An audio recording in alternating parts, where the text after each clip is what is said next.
Welcome to hashtag you. నేను మీ వెంకట్. నిన్న కేంద్ర మంత్రి ఏదైతే నిర్మలా సీతారామన్ కేంద్ర బడ్జెట్ను రిలీజ్ చేయడం జరిగింది. సో దీనికి కేంద్ర బడ్జెట్ సంబంధించి ఇటు ప్రభుత్వం కానీ అటు ప్రతిపక్షాలు కానీ చాలా అన్యాయం చేశారని చెప్పేసి వాపోతున్న పరిస్థితి. సో ఇదే బడ్జెట్ అంశంపై మనతో మాట్లాడడానికి సిపిఐ సీనియర్ లీడర్ అలాగే ఆర్థిక నిపుణులు మల్లారెడ్డి గారు ఉన్నారు. సో మల్లారెడ్డి గారు మనతో పాటు జాయిన్ అవుతున్నారు.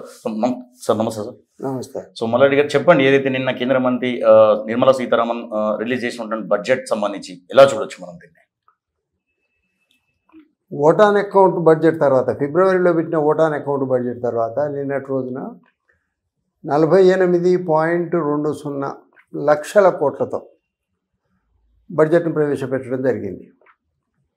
ఓటాన్ అకౌంట్ బడ్జెట్కు దీనికి తేడా 6 లక్షల కోట్లు ఇవి అదనంగా పెట్టారు. అంటే ఇప్పటికీ 4 నెలలు గడిచిపోయింది.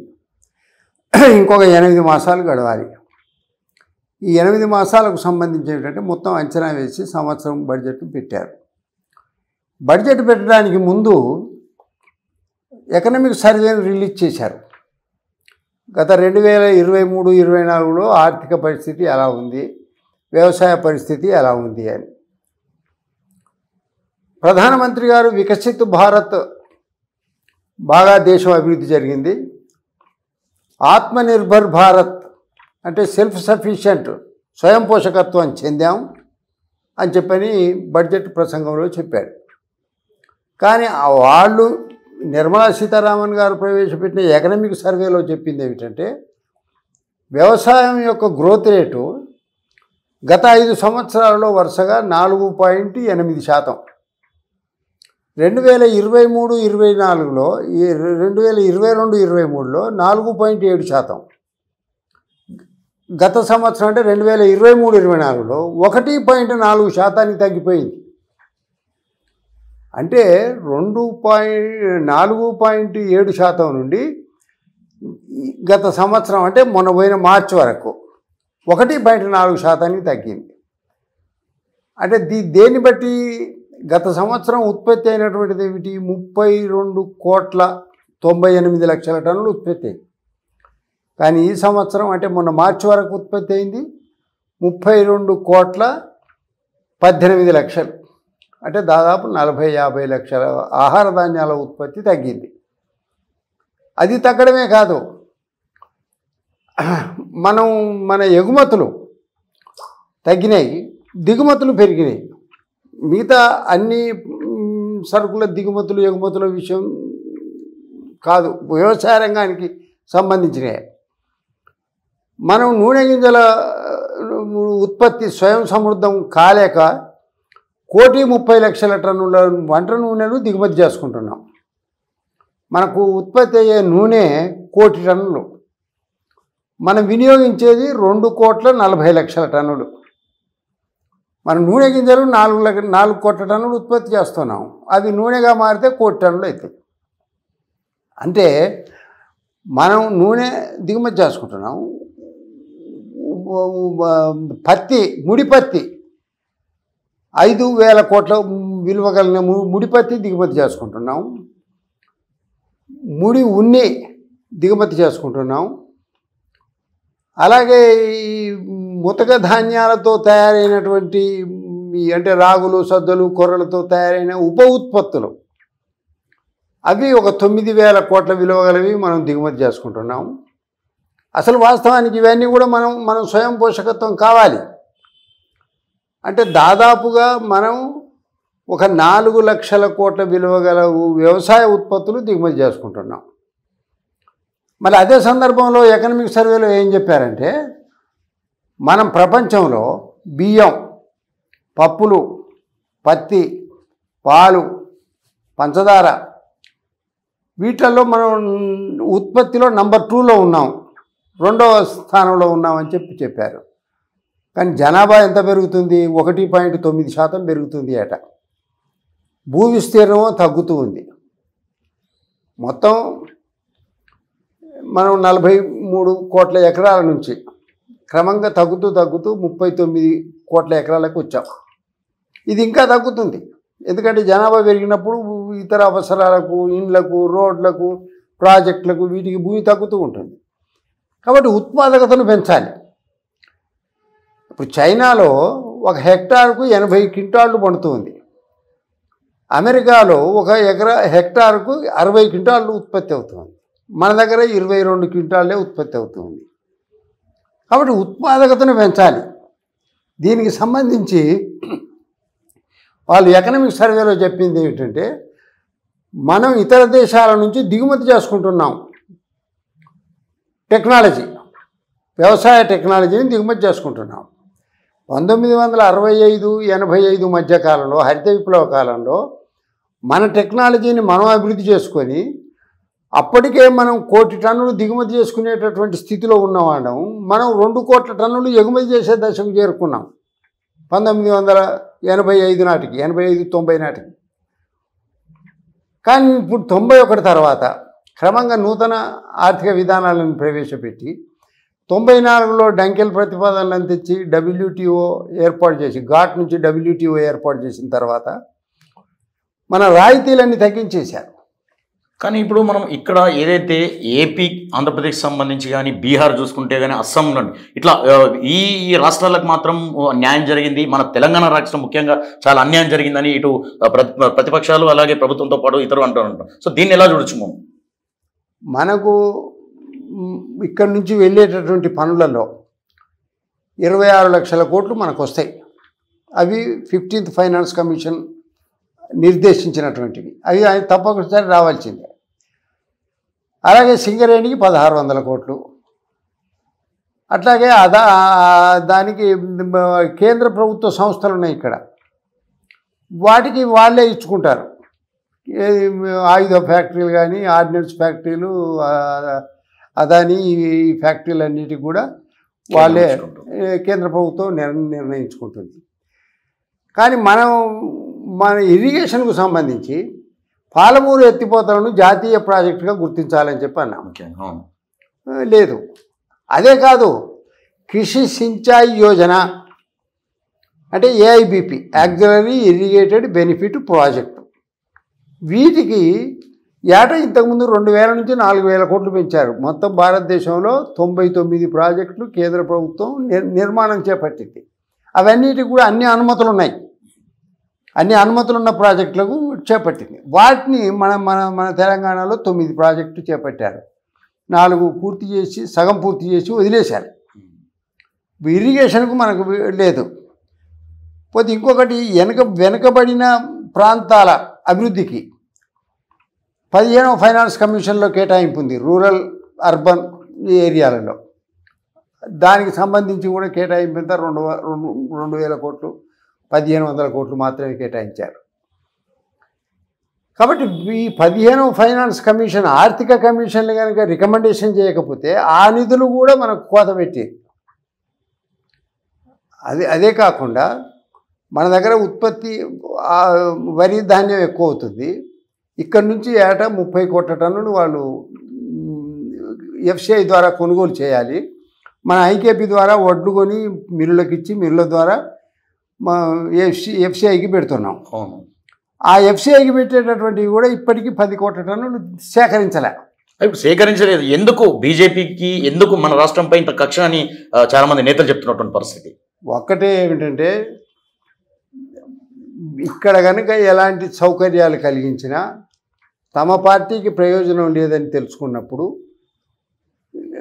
కలిగించాల. కానీ ఇప్పుడు 4 నుంచి 8 మంది సీట్లు గెలిచింది బీజేపీ. కానీ ఇప్పుడైనా కూడా కేటాయింపులు ఉండాలి.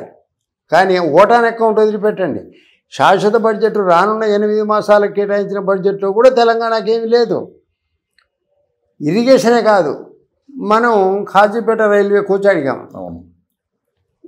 రైల్వే కోచ్కు 2000 కోట్లు, 2500 కోట్లు అవుతాయి. కానీ వాళ్ళు ఏమి ఇచ్చారు, వ్యాగన్ వర్క్షాప్ ఇచ్చారు 200 కోట్లతో. ఉక్కు ఫ్యాక్టరీ అడిగాం మనం, బయ్యారం స్టీలు, దాన్ని వదిలేశాడు. ఉక్కు ఫ్యాక్టరీ కనుక వస్తే మీకు అక్కడ మీ దగ్గర ఉన్నటువంటి రా మెటీరియల్, ముడి సరుకు లేదు అని. ముడి సరుకు ఉండాల్సిన అక్కర్లే. ముడి సరుకు లేకపోతే మనం బయలుదేరిలా గనుల నుంచి తెచ్చుకుంటాం, బయట నుంచి తెచ్చుకుంటాం. ఇప్పుడు విశాఖపట్నానికి మాత్రం అక్కడ మీకు గనులు ఉన్నాయా? విశాఖపట్నం చుట్టూ లేవు. ఏ స్టీల్ ఫ్యాక్టరీకి కూడా దానికి అక్కడ గనులు ఉండవు. ట్రైన్లలో ముడి సరుకు తెచ్చుకోవాల్సిందే. ఇక్కడ ప్రస్తుతం ఉన్న ముడి సరుకు ఉత్పత్తి చేస్తే ఇక్కడ కనీసం 1,00,000 మందికైనా ఉపాధి కలుగుతుంది. అది లేదు. తర్వాత ఇరిగేషన్ వనరులకు ఎలాంటి సహకారం లేదు. వీటన్నిటికి మించి ఏమిటంటే అసలు కేంద్రం నుంచి రావాల్సినటువంటి ద్రవ్యలోటు, మన బడ్జెట్లలో ఉండే తేడాలో ద్రవ్యలోటు అని ఒకటి ఉంటుంది. మనకు వచ్చేటటువంటి రెవెన్యూ ఆదాయానికి మనం పెట్టే ఖర్చుకున్న తేడా, ఆ ద్రవ్యలోటును ఇస్తామని చెప్పారు. అవి ఇవ్వడంలే. అందువల్ల ఇప్పుడు ఇక్కడ ఉన్నటువంటి 8 మంది బీజేపీ ఎంపీలు వాళ్ళు చెప్తున్నారు ఏమిటంటే మేము 8 లక్షల కోట్లు తెచ్చాం 2014 నుంచి ఇప్పటి వరకు. 14 నుంచి లెక్క చూపిస్తున్నారు. సో గతంలో చూసుకుంటే బీజేపీకి సంబంధించి 2 సీట్లతో ఎంపీకి ఉన్నట్టు, ఇప్పుడు చూస్తే ప్రజలు 8 సీట్లతో గెలిపించి చూపించారు. అలాగే 2 కేంద్ర మంత్రులుగా ఉన్నారు. సో ఎందుకు సాధించలేకపోయారు వీళ్ళందరూ కలిసి అని చెప్పుకోవచ్చు. ఒకటి స్పష్టంగా కనబడుతుంది ఏంటంటే తన ప్రభుత్వం 240 సీట్ల నుంచి ఇప్పుడు 272 సీట్ల కంటే 32 సీట్లు టీడీపీ, జేడీయూ, ఇతర పార్టీలు కలుపుకొని గెలిచారు. ఇప్పుడు ఆంధ్రప్రదేశ్కు 15,000 కోట్లు అమరావతికి ఇచ్చారు. రోడ్ల బాగు చేతకు 1,500 కోట్లు ఇచ్చారు. అవి అప్పని కొందరు, ఇదని కొందరు, ఏదైనా కూడా సరే కేంద్ర ప్రభుత్వం సహాయం చేసింది. బీహార్కు 26,000 కోట్లు రోడ్ల సౌకర్యం కోసం అని చెప్పని ఇచ్చారు. అంటే రోడ్ల సౌకర్యం కాదు, 2-3 కొత్త ట్రైన్స్ కూడా ఇచ్చారు.